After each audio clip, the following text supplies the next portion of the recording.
saat-saat harus bertawakal. Dalam urusan sehari-hari, ada kalanya kita ini mengerjakan hal-hal tertentu dengan tangan kita sendiri. Dan ada hal-hal lain yang kita tidak melakukan sendiri, tapi kita wakilkan kepada orang lain. Misalnya, saya membutuhkan teh. Untuk mengambil air teh itu, saya bisa mengambil sendiri, atau bahkan membuat sendiri di dapur, kemudian saya bawa ke sini dan saya minum. Tapi saya bisa menyuruh orang lain. Orang lain itu melakukan apa yang seharusnya saya lakukan, merebus air dan sebagainya. Saya tidak lagi mengerjakan itu. Kemudian saya tinggal menerima teh hangat, air teh hangat untuk saya. Nah, permintaan saya untuk orang lain melakukan itu artinya saya mewakilkan kepada dia. Saya mewakilkan pekerjaan-pekerjaan yang saya tidak melakukannya. Kenapa saya tidak melakukannya? Alasannya macam-macam. Kalau itu sesama manusia, bisa karena saya terlalu sibuk dengan satu urusan, sehingga saya tidak sempat membuat sendiri air teh. Jadi alasannya saya tidak punya kesempatan. Bisa juga alasannya karena saya tidak bisa, tidak mampu. Kemauan ada, tenaga ada, tetapi saya tidak mampu. Ada orang yang mampu melakukannya itu. Lalu saya serahkan kepada dia, ya udah deh, karena kamu yang mampu, kamu yang mengerjakan. Di situ kita melakukan perbuatan enggak? Saya melakukan hanya yang saya bisa. Ya. Yang saya bisa, saya mampu. Ya. Saya bisa, itu bisa dari tenaga, dari keterampilan, dan sebagainya. Yang tidak mampu, ya memang karena saya tidak punya kapasitas untuk itu, tapi ada orang lain yang punya kapasitas. Ini namanya kita mewakilkan pekerjaan kepada orang lain. Nah, kepada Allah juga begitu. Ya, kepada Allah juga begitu. Kita misalnya mengharapkan rizki. Kita mengharapkan mendapatkan uang. Terus, saya bisa melakukan pekerjaan apa? Nah, yang saya bisa saya lakukan dulu dong. Saya lakukan dulu, tapi ada hal-hal yang di luar kemampuan saya. Di luar kemampuan saya itu ya ada kalanya waktunya nggak keburu, ada kalanya memang tidak punya kemampuan. Misalnya saya berdagang, saya jual gorengan, ada singkong goreng, ada tahu goreng, tempe goreng dan sebagainya. Saya melakukan yang saya bisa. Saya bisa membeli bahan-bahannya, saya bisa membuat adonan, saya bisa goreng, saya bisa menjajakan dan sebagainya. Tapi ada hal-hal yang saya tidak bisa melakukan. Apa itu? Menggerakkan orang lain, calon pembeli, supaya mau membeli gorengan saya. Tidak membeli gorengan dari orang lain misalnya. Nah, yang bisa menggerakkan hati dia itu Allah. Ya karena kita nggak bisa, kita serahkan saja kepada Allah. Ya, terus gimana kamu jualan ini kalau orang mau beli? Saya wakilkan kepada Allah, gitu kan?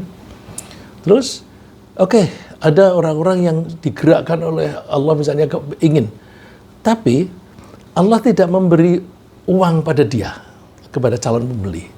Mereka hanya pengen, ya aku pengen sih, aku tahu gorenganmu enak, tapi aku nggak punya duit nih. Nah, yang memberi rizki kepada orang itu siapa? Allah. Nah, oleh karena itu, ketika kita menjual gorengan, saya hanya sebatas hal-hal yang saya bisa lakukan. Sisanya, ya Allah, aku wakilkan kepadamu. Gerakkan, ya kalau diuraikan misalnya, gerakkan hati orang-orang yang engkau telah beri rizki untuk berminat membeli dari saya, dan sebagainya, ya. Jadi kita bertawakal itu sama dengan menunjuk wakil, ya, menunjuk wakil. Nah, wakil yang baik itu yang gimana? Misalnya kita punya adik 5, Terus saya mau mewakilkan suatu pekerjaan kepada adik saya, salah satu dari adik saya yang 5. Yang saya tunjuk siapa?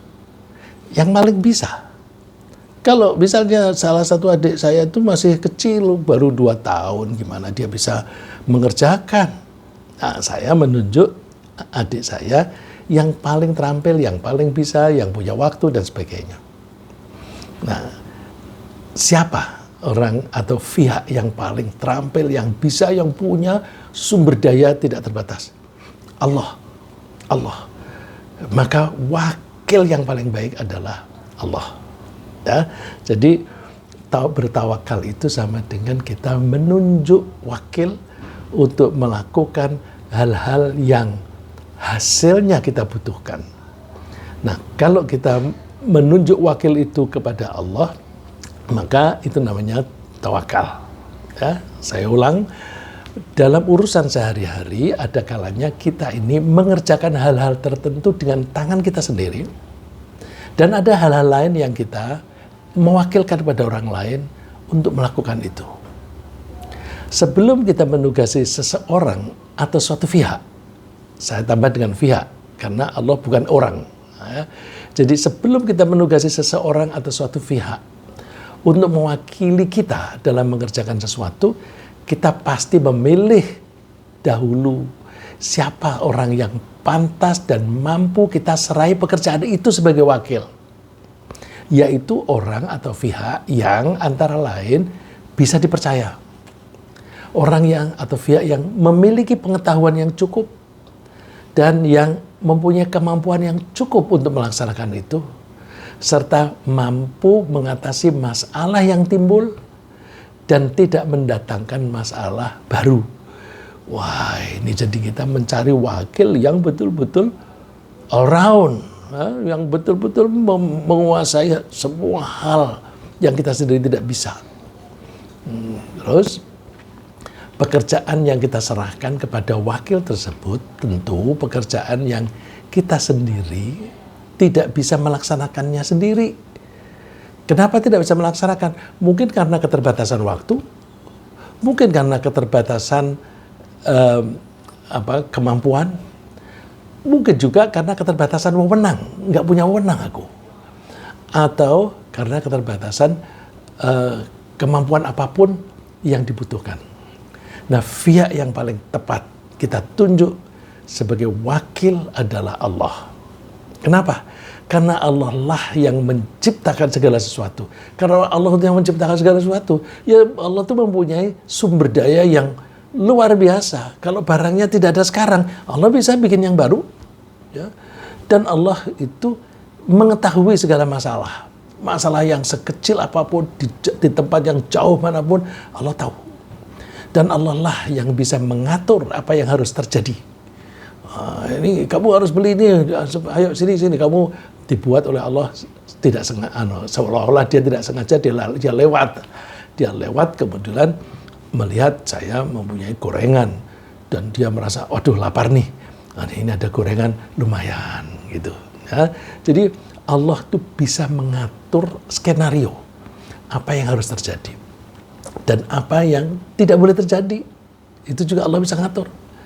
Dan Allah lah yang bisa memilih kejadian yang mana lebih baik dan lebih cocok untuk keselamatan dan kesejahteraan kita. Nah, kita menyandarkan pada firman Allah sendiri. Allahu khaliqu kulli syai'in wa huwa ala kulli syai'in wakil. Allah lah yang menciptakan segala sesuatu. Maka Allah itu layak menjadi wakil untuk segala sesuatu. Ya, ala kulli syai'in wakil. Ini susunan kalimatnya aslinya. Wa huwa wakilun ala kulli syai'. Dia Allah itu layak menjadi wakil atas segala sesuatu. Nah, dalam bahasa Arab, kalau ada frasa yang dimulai dengan kata depan, maka seringkali frasa yang diawali dengan kata depan atau yang namanya prepositional group itu seringkali dipindahkan ke depan. Jadi dengan begitu bunyinya bisa menjadi indah ketika dipindahkan ke tengah, yang di belakang itu predikatnya. wakil. Ya. Kan kalau kalau tidak dipindahkan, wa huwa wakilun ala kulli syai'. Tapi ketika dipindahkan, wa huwa ala kulli syai'in wakil. Wakil itu kan mudah dibaca dan enak didengar. Nah, karena hal yang kita serahkan kepada wakil adalah pekerjaan yang kita sendiri tidak mampu melaksanakan, maka sebelum kita menyerahkan kepada Allah sebagai wakil kita mesti melaksanakan dulu secara maksimal semua yang kita bisa mengerjakannya. Baik pekerjaan itu dilihat, mana pekerjaan yang harus kita lakukan itu harus kita lakukan sendiri, baik dilihat dari segi kapasitasnya, saya punya kapasitas untuk itu. Baik dilihat dari segi jangkauan, aku bisa menjangkau itu. Dan juga dilihat dari segi waktu. Dan juga lain-lain hal. Nah, hal-hal yang harus kita lakukan, terlebih dahulu sebelum kita menunjuk wakil, maka kita harus secara umum, kita harus punya azam. Azam itu kemauan yang kuat. Jadi kalau kita mau menyerahkan diri kepada Allah, kita sendiri punya kemauan kuat. Jangan kita tidak punya kemauan, udahlah itu biar Allah aja yang ngerjain. Terus gimana, nanti dapat apa enggak, ya, terserah Allah lah, tapi enggak berusaha. Kita harus punya komitmen, kemauan yang kuat. Aku ingin mendapatkan rizki. Kemauan itu harus kuat, sehingga kita rajin mengerjakannya. Terus setelah punya kemauan, dilaksanakan dengan cara bekerja keras. Bekerja keras itu bahasa Arabnya jihad. Ya. Jadi setelah punya kemauan yang kuat, dilaksanakan dengan tenaga yang penuh. Terus itu butuh waktu. Maka kita harus tekun dan sabar. Ya, tekun di situ dalam arti kita harus sabar dalam melakukan itu. Jangan lupa sambil berdoa, karena banyak hal-hal yang di luar jangkauan kita. Banyak hal yang di luar jangkauan kita. Jadi kasarnya bahwa kalau kita menginginkan dapat rezeki, itu ada pekerjaan-pekerjaan atau variabel-variabel yang bisa kita jangkau. Tapi lebih banyak lagi variabel-variabel yang kita tidak bisa menjangkau. Maka kalau kita tidak bertawakal, tidak menunjuk Allah sebagai wakil, rugi kita. Rugi, karena kemampuan kita sangat terbatas kok. Ya, kemudian pekerjaan-pekerjaan selanjutnya termasuk misalnya perubahan cuaca. Ya, saya mau jual gorengan, kalau kemudian hujan dan banjir, siapa yang mau datang membeli dagangan saya? Yang bisa mengatur perubahan cuaca itu hanya Allah, di luar jangkauan kita, di luar wewenang kita. Terus juga yang kita tidak bisa mencapainya, minat pembeli. Kita nggak bisa mengatur minat pembeli, Allah saja yang bisa mengatur. Di luar jangkauan kita juga perkembangan ekonomi. Coba sekarang ini, pada saat seperti ini, kalau kita mau menjual rumah, misalnya rumah itu warisan dari orang tua, mau dibagi, harus dijual. Sekarang ini betapa banyak di depan rumah ditulis dijual, bertahun-tahun. Masya Allah. Karena perkembangan ekonominya tidak memungkinkan. Yang bisa mengatur itu Allah. Kemudian misalnya kalau kesehatan, yang mempunyai kemampuan untuk menyebarkan atau menyingkirkan penyakit Allah. Jadi di depan kita pergi kemana saja, di situ ada kuman, ada virus yang berterbangan. Nah, banyak atau sedikit, itu semuanya diatur oleh Allah. Maka kalau kita ingin sehat, ingin terhindar dari infeksi, ya kita mohon kepada Allah, kita serahkan pada Allah. Misalnya lagi, datangnya peristiwa alam, akan datang banjir atau longsor tanah dan sebagainya, gempa bumi, kita nggak bisa. Memang di luar jangkauan kita serahkan kepada Allah. Allah sebagai wakil, ya, wakil kita untuk mengatur supaya kita selamat dan sejahtera. Ya. Dimulai dari kemauan yang kuat. Allah menyebutnya faidza azamta fatawakkal 'ala Allah. Jika kamu sudah membulatkan tekad, bertawakallah kepada Allah. Tunjuklah Allah sebagai wakil. Ya, tapi menunjuk Allah sebagai wakil itu seperti tadi. kita kerjakan dulu yang dalam jangkauan kita, kemudian setelah itu sisanya kita serahkan kepada Allah. Nah, saya bilang sisanya itu lebih banyak daripada yang bisa saya lakukan, gitu. Innallaha yuhibbul mutawakkilin. Allah itu menyukai orang yang suka bertawakal. Nah, kalau kita bertawakal dan tidak bertawakal secara keimanan, pemahaman kita, kemungkinan berhasil yang mana? Yang kita menunjuk Allah sebagai wakil atau tidak? Kalau kita berpegang firman Allah ini, sesungguhnya Allah menyukai orang yang bertawakal. Berarti kalau kita tawakal, Allah suka. Kalau Allah suka, maka Allah akan kemungkinan besar akan mengabulkan permintaan kita, mengabulkan keinginan kita. Jadi bertawakal itu jauh lebih besar manfaatnya. Ya, dan juga kalau kita bertawakal itu kita nggak stres. Kalau kita nggak tawakal, kita merasa bahwa semua aku bisa melakukan, tapi begitu muncul masalah, waduh aku nggak bisa ngatasi itu. Ada masalah lagi, aduh aku nggak bisa. Stres. Tapi kalau kita tawakal, aku nggak bisa melakukan itu. Karena ada wakilnya, karena ada Allah. Ada problem lagi, kita atasi. Wah nggak bisa nih, serahkan kepada Allah. Stres hilang, nggak ada stres. Kalau kita nggak stres, kita kerja lebih bagus hasilnya. Nah, kita tidak boleh menunjuk Allah sebagai wakil tanpa kita melaksanakan secara optimal usaha-usaha yang kita diberi kemampuan.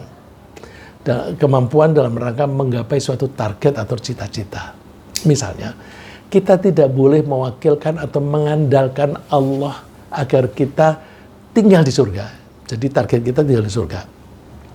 Terus kita serahkan kepada Allah. Kamu bisa masuk surga apa enggak? Aku tawakal saja kepada Allah.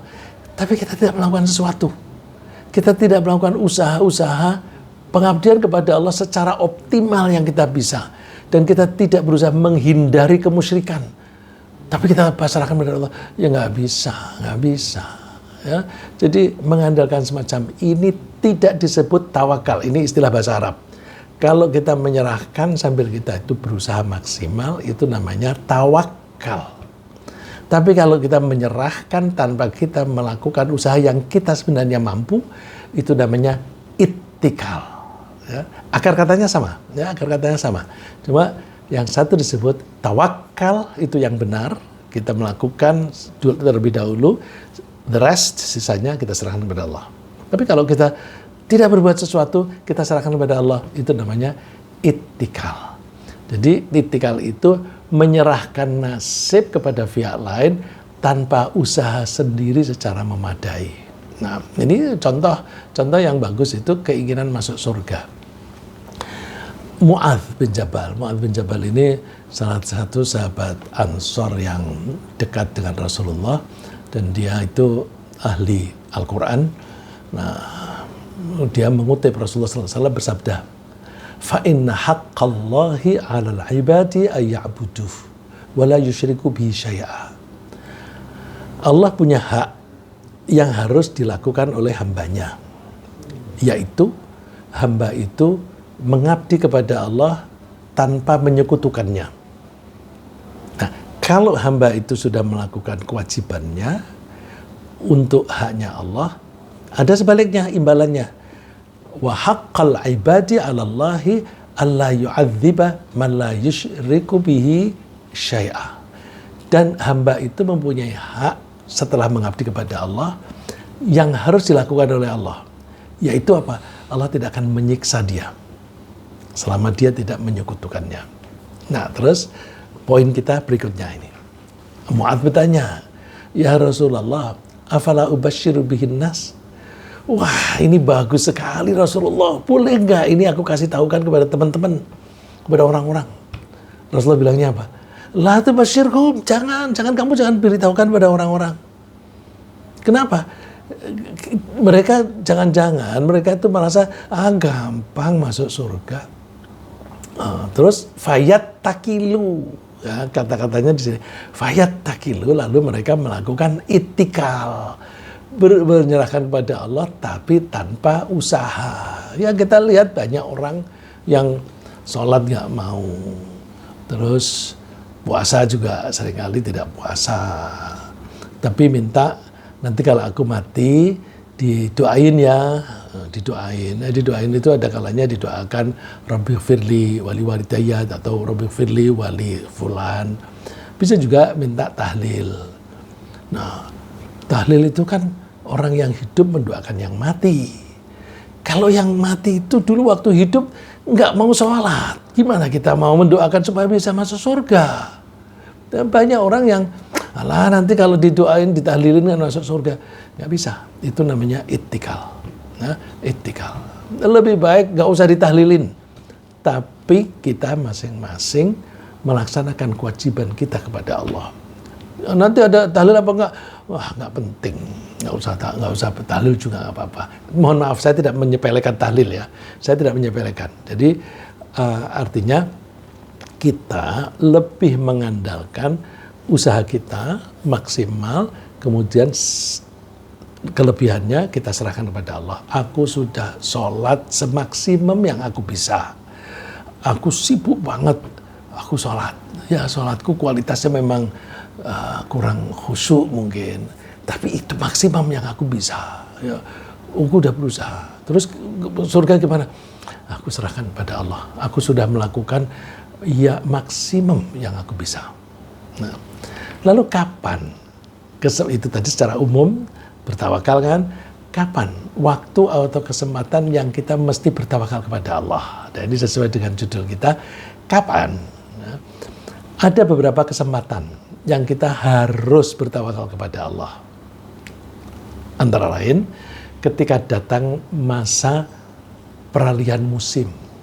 Coba, begitu ada peralihan musim dari musim panas ke musim hujan atau sebaliknya, banyak orang sakit, ya entah flu atau batuk atau apa gitu, banyak itu perubahan itu.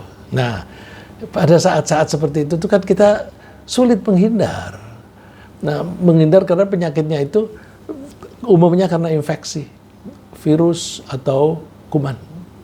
Nah, kita tidak bisa menghindar karena kita tidak bisa melihat apakah di sini banyak virus kuman atau enggak. Kita nggak bisa lihat. Nah, terus yang kita lakukan apa? Ya semaksimum yang kita bisa. Kita melaksanakan tugas-tugas sambil menjaga diri. Jadi makan yang bagus, istirahat yang cukup, dan terus olahraga yang cukup supaya kita mempunyai daya tahan tubuh yang kuat. Nah, itu nanti dengan kekuatan itu mudah-mudahan kita bisa bertahan kalau ada virus dalam jumlah yang tidak terlalu banyak. Ya.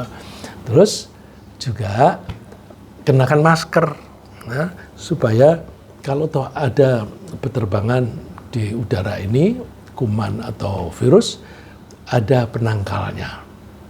Terus juga ada usaha untuk menghindari daerah-daerah rawan penyakit. Daerah rawan penyakit itu yang paling rawan itu ya di rumah sakit. Ya, kalau kita tidak ada keperluan ya nggak usah pergi ke rumah sakit. Ya, kalau terpaksa pergi ke rumah sakit, jangan lupa pakai masker. Nah, kita meyakini bahwa tidak ada suatu apapun yang bisa terjadi tanpa dikehendaki oleh Allah. Nah, letak kita tawakal itu karena apa? Yang bisa melindungi saya itu Allah. Kalau Allah itu mau melindungi, tidak mungkin kita akan sakit. Tapi kalau Allah tidak melindungi, ya kita menghindar bagaimanapun ya tetap saja kena. Jadi kalau Allah menghendaki kita tertular, pasti tertular. Tapi kalau Allah tidak menghendaki tertular, tidak mungkin kita bisa tertular. Demikian juga ketika kita naik kapal misalnya, atau naik pesawat terbang. Sering kadang-kadang tiba atau melewati daerah yang cuacanya lagi buruk. Nah, kalau kapal itu lalu ombaknya besar, kalau pesawat terbang lalu oleng begitu. Wah, kita tuh kan takut gitu. Nah, kita nggak bisa ngatur. Karena kita nggak bisa ngatur, kan pilot sudah berusaha untuk mengendarai dengan baik, menghindari daerah seperti itu. Ya, terus kita bertawakal kepada Allah. Ya Allah, aku menyerahkan diriku kepadamu. Aku bisa selamat kalau engkau menghendaki selamat. Tapi aku tidak selamat kalau engkau tidak menghendaki selamat. Oleh karena itu, aku serahkan diri kepadamu dan aku mohon, jangan lupa sambil mohon ya, sambil berdoa, mohon supaya engkau menyelamatkan aku. Ya, dasar yang kita ambil adalah firman Allah, qul la yusibana illa ma kataballahu lana. Katakan, tidak akan menimpa kepada kita kecuali yang sudah ditentukan oleh Allah. Huwa maulana. Dialah Allah itu yang melindungi kita. Pelindung kita itu Allah. Wa 'alallahi falyatawakkalul mutawakkilun. Wa 'alallahi falyatawakkalul mu'minun. Hendaklah orang-orang mukmin itu bertawakal kepada Allah. Jadi ketika ada sesuatu yang kita anggap membahayakan diri kita, apapun, termasuk yang di luar dugaan, kita terus bertawakal kepada Allah. Ya. Tapi jangan lupa, bertawakalnya tidak hanya ketika dalam bahaya. Misalnya ketika kapal itu banyak ombak, lalu berdoa, bertawakal kepada Allah. Nanti begitu cuaca tenang, terus nari-nari, joget-joget, maksiat di situ, itu salah. Ya. Kalau itu sudah mendekatkan diri kepada Allah, ya kalau sudah bertawakal pada Allah, ya hindari hal-hal yang tidak disukai oleh Allah. Ya, ini yang seringkali terjadi kalau kita naik kapal kan jarang ya. Kalau naik bis rombongan kita berwisata, wisata ke daerah yang eksotik, misalnya di pegunungan atau di pesisir. Itu kan kalau di pegunungan kan kadang-kadang kita harus melewati jalan-jalan kecil yang terjal, yang banyak lubangnya. Ya, saya pernah melalui jalan yang semacam itu. Nah, itu ketika di bis seperti itu, lalu terus semua pada diem. Subhanallah, subhanallah. Allahumma shalli ala Muhammad. Astagfirullahaladzim. Banyak pada zikir. Terus begitu bahaya itu hilang, rame lagi, nyanyi-nyanyi lagi. Ya itu kadang-kadang kita begitu. Ketika dalam keadaan bahaya, kita ingat kepada Allah. Tapi begitu bahayanya hilang, lupa kepada Allah. Ya. Lagi, kita juga mesti bertawakal kepada Allah sambil berusaha mengerahkan keterampilan dan mengerahkan peralatan seperlunya. Ya, dari yang nempel pada diri kita tuh keterampilannya. Kalau butuh alat, ya alat yang seperlunya kita pakai, kita kumpulkan. Terus jika kita pada suatu saat kita bertemu dengan musuh. Nah, ketemu dengan musuh, kita itu mesti mengerahkan keterampilan kita. Keterampilan itu gimana? Apa harus melawan? Enggak, keterampilan itu kan tidak hanya harus melawan. Ada juga keterampilan lari. Ya, lari, aku bisa lari lebih cepat daripada mereka. Jadi keterampilan itu kalau ada musuh tidak harus berarti lalu terus duel. Ya. Bisa juga menghindar. Nah, cara menghindar itu butuh keterampilan juga. Bukan hanya keterampilan lari, juga misalnya keterampilan menyelinap atau keterampilan minta perlindungan ya, kepada siapa yang ada di situ dan sebagainya. Ya. Kemudian kita bertawakal sambil memohon pertolongan kepada Allah agar kita selamat dari musuh atau bisa mengalahkan musuh itu. Ya. Kita dengan keyakinan gini, kalau kita sudah dalam keadaan kepepet seperti itu, Allah menenteramkan kita dengan firman-Nya, "Iyansurkumullahu fala ghaliba lakum." Kalau Allah memang menolong kamu, tidak akan bisa kamu dikalahkan oleh siapapun. Nah, itu kita seringkali membaca cerita waktu perang Badar, tentara pasukannya Rasulullah itu hanya sekitar 313 katanya. Kemudian pasukan kuda, yang punya kuda itu hanya 2 orang. Musuhnya itu jumlahnya 3 kali lipat, sampai sekitar 1000. Pasukan kudanya banyak. Terus peralatan perangnya juga mereka lengkap. Masing-masing memegang pedang, bahkan sebagian membawa panah. Pasukannya Rasulullah, ada beberapa itu pedangnya gantian. Nanti orang maju, nanti terus agak capek begitu, mundur. Terus pedangnya diserahkan kepada yang lain itu maju. Wah, menang. Yansurkumullahu fala ghaliba lakum. Kalau memang Allah menolong kalian, nggak akan ada yang bisa mengalahkan kamu. Tapi sebaliknya, wa yakhdzulkum faman alladzi yansurukum min, siapa ya, wa yakhdzulkum faman alladzi yansurukum min ba'dih. Kalau Allah itu tidak mempedulikan kamu, artinya tidak menolong kamu, siapa yang bisa menolong kamu selain Allah? Oleh karena itu, wa 'alallahi falyatawakkalul mu'minun. Hendaklah orang mukmin itu berserah diri, bertawakal kepada Allah. Ada lagi saat-saat kita harus bertawakal. Jika kita bekerja di suatu lembaga, di mana rekan-rekan di lembaga itu terbiasa melakukan kecurangan. Kecurangan itu biasa bisa misalnya di dalam bisnis itu suka menipu, suka curang begitu ya. Tidak harus berarti jualan barang ya. Ini ada teman yang dia ahli keuangan, terus dia bekerja di suatu perusahaan keuangan, finance company. Terus dia tahu bahwa banyak kecurangan-kecurangan yang dilakukan oleh mereka. Terus dia mengundurkan diri dari situ. Dia pindah ke tempat lain. Oh, begitu lagi. Terus dia milih, nggak ada, aku nggak usah bekerja di situ, aku mau kuliah lagi. Nah, terus dia ambil S2, ambil ekonomi Islam, ya, ekonomi syariah. Nah, terus dia bekerja di satu lembaga yang prakteknya itu syariah. Nah, itu ada kalanya kita itu bekerja di lingkungan yang teman-temannya itu pada korupsi. Sehingga kalau nggak korupsi itu malah dikucilkan, dimusuhi. Ya. Nah, bagaimana kita itu harus bersikap? Ya, ya misalnya kecurangan itu bisa karena dengan cara membesarkan angka pengeluaran agar sebagian bisa dibagi. Ya, ini ada cerita, teman cerita bahwa dia menjadi direktur di suatu lembaga, baru 1 hari ini dilantik, besoknya dia disodori kwitansi untuk tanda tangan. Dia tahu persis harga barang itu di pasar berapa. Lah, kok ini harganya 3 kali lipat? 3 kali lipat dari harga di pasar. Kok bisa?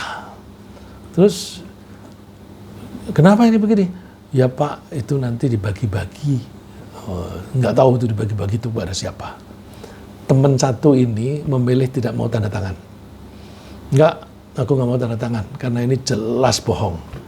Terus dia mengundurkan diri. Jadi dia menjadi direktur itu aja 1 hari gitu. Nah, jadi misalnya lagi kerja di suatu lembaga, tapi lembaga itu orang-orangnya biasa minta pungutan liar.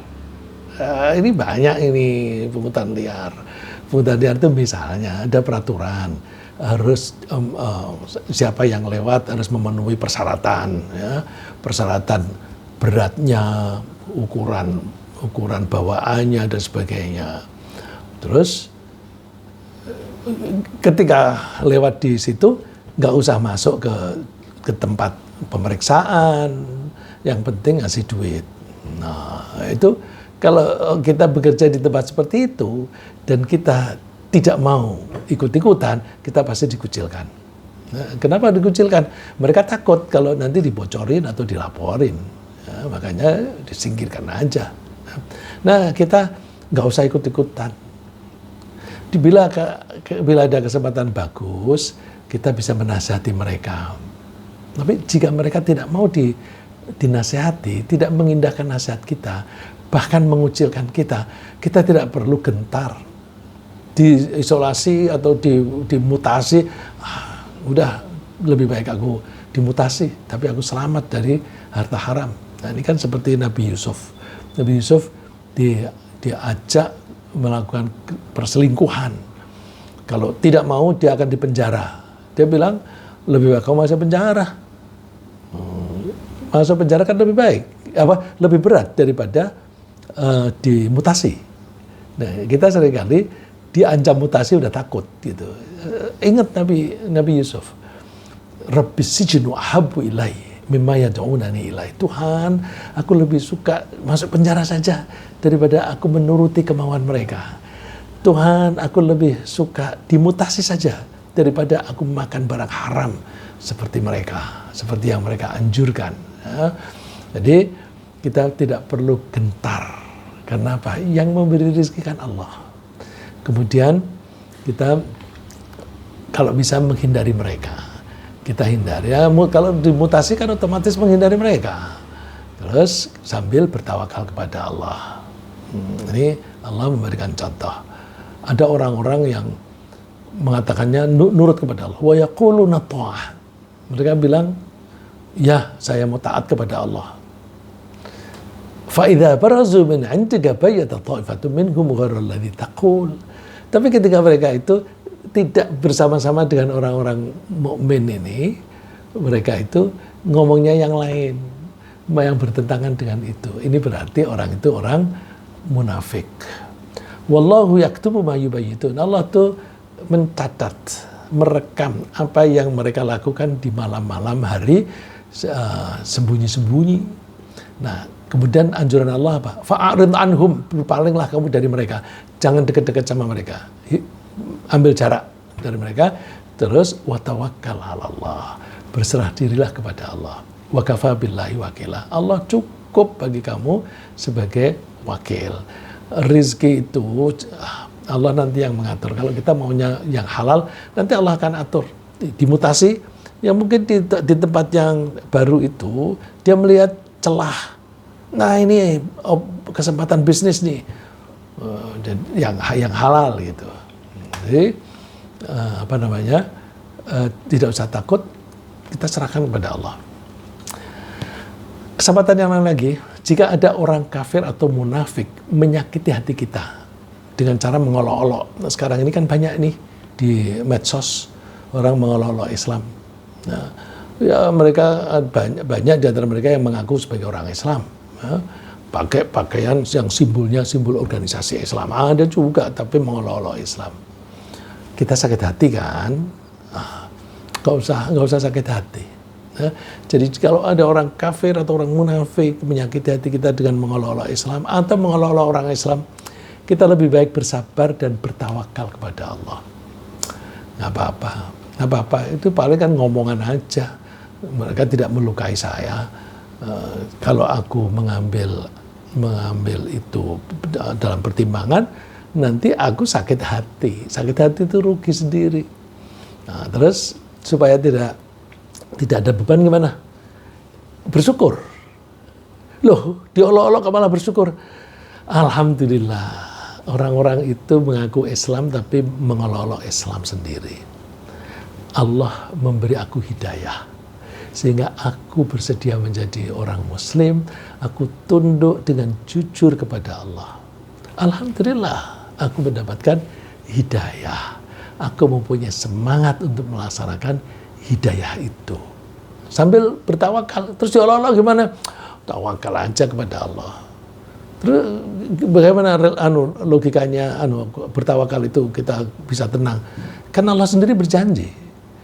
Allah itu tidak rela agamanya dipadamkan oleh orang-orang kafir, orang musyrik atau siapapun. Allah akan tetap membuat ini ibaratnya cahayanya atau apinya itu akan tetap menyala. Jadi orang mengolok-olok, nggak apa-apa. Ini Islam akan tetap bangkit, tetap tumbuh. Contohnya itu WTC di 911 itu tanggal 9 bulan 11. Itu kan banyak orang yang menganalisa nggak ada itu hubungannya dengan Bin Laden. Nggak ada. Bin Laden nggak punya kemampuan itu. Pembajak, nggak mana mungkin pembajak kursus hanya berapa minggu kemudian bisa membajak.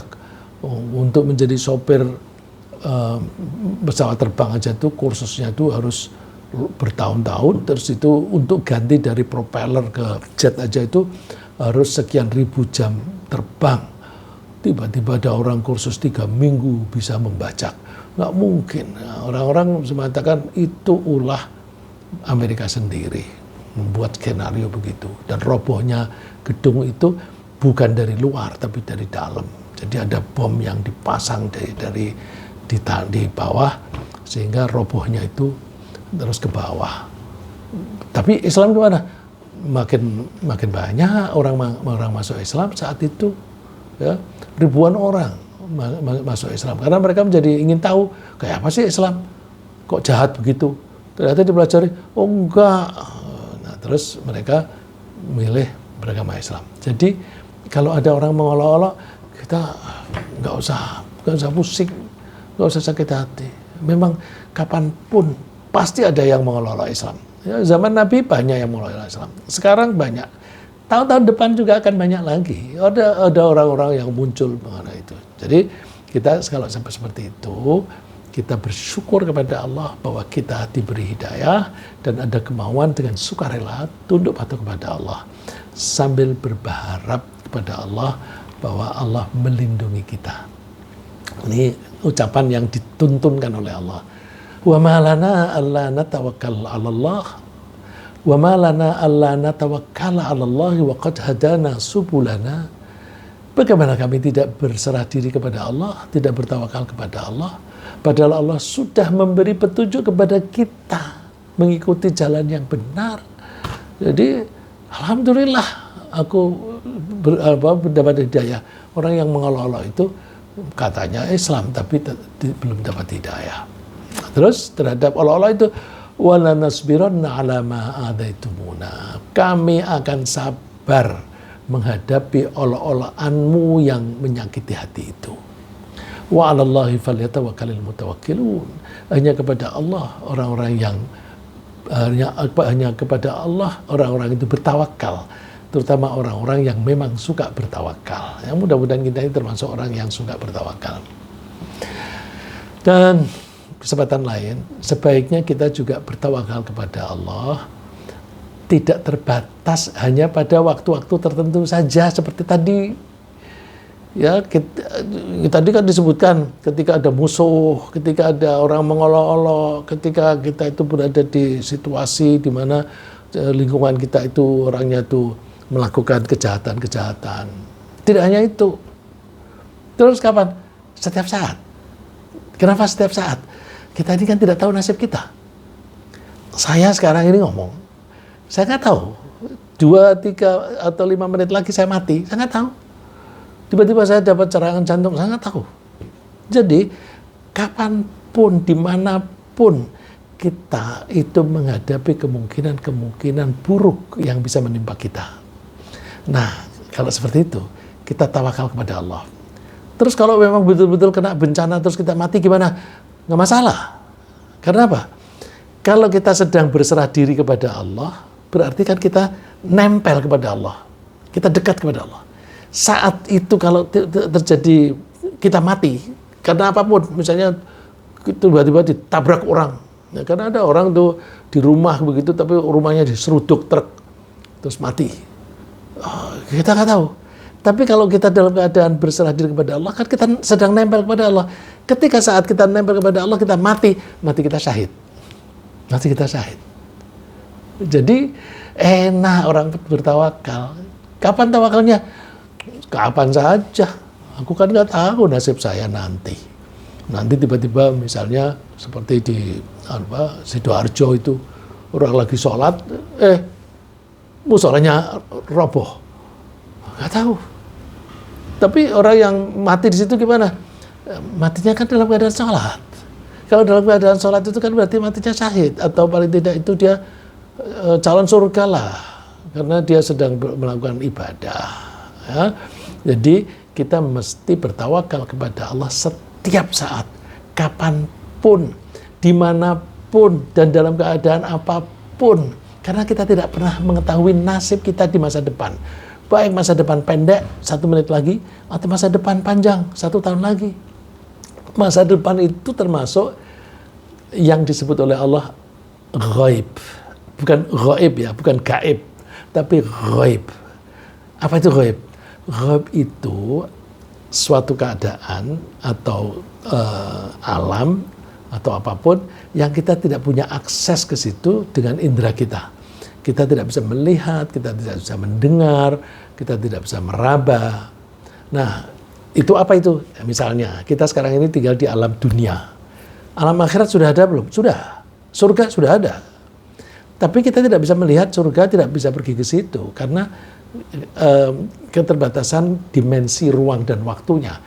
Mereka ada di ruang dan waktu yang berbeda dimensinya. Maka kita tidak punya akses ke sana. Nah, alam akhirat itu disebut alam ghaib. Yang di dunia ini ada nggak ghaib? Ada. Masa depan dan masa lalu. 5 menit yang akan datang, kita nggak bisa punya akses. Pikiran kita nggak menjangkau, apalagi mata, telinga, dan tangan kita, nggak mungkin. Nah, masa depan itu kan sesuatu yang ghaib atau kita bisa bilang itu rahasia Allah. Nah, kalau gitu kita tidak tahu, ya nasib termasuk nasib kita nggak tahu. Nasib itu apakah nanti kita sehat atau sakit, kita nggak tahu. Apakah nanti kita kedatangan rezeki, kita nggak tahu. Ya seperti inilah. Ini kita mau membeli rumah tahfidz, mau membeli bangunan untuk rumah tahfidz. Saya nggak nyangka, tiba-tiba, terutama hari Jumat kemarin itu, tiba-tiba ada uang masuk, sampai bendaranya heran. Wah, ini Jumat berkah ya, Masya Allah. Jadi orang-orang ini tahu kalau bersedekah, milih waktu-waktu yang pahalanya dilipat gandakan. Saya nggak pernah menyangka, nggak tahu. Nasib kita itu kebetulan nasib baik. Nasib buruk juga kita nggak tahu. Maka ketika kita sedang melakukan kegiatan apapun atau dalam keadaan apapun, kita bertawakal kepada Allah. Kita serahkan nasib kita kepada Allah. Sambil memohon kepada Allah supaya Allah itu melindungi kita, membimbing kita, selalu melimpahkan rahmatnya kepada kita, dan selalu menjaga keimanan kita. Nah, dan orang kalau bisa begitu hebat. Ya. Allah menyebutnya gini, walillahi ghaibus samawati wal ard. Hanya milik Allah lah yang gaib ya, bukan gaib. Ya. Yang gaib di langit maupun di bumi. Termasuk di gaib itu yang akan terjadi masa depan. Itu gaib. Wa ilaihi yurja'ul amru kulluh. Semua urusan akan kembali kepada Allah. Ya. Fa'budhu wa tawakkal alaih. Maka mengabdilah kamu kepada Allah dan berserah dirilah, bertawakallah kamu kepada Allah. Wa ma rabbuka bighafirin amma ta'malun. Allah tidak akan lalai atas apapun yang kamu lakukan. Nah, kalau kita bisa seperti itu, apa upahnya bagi kita? Oh, upahnya luar biasa.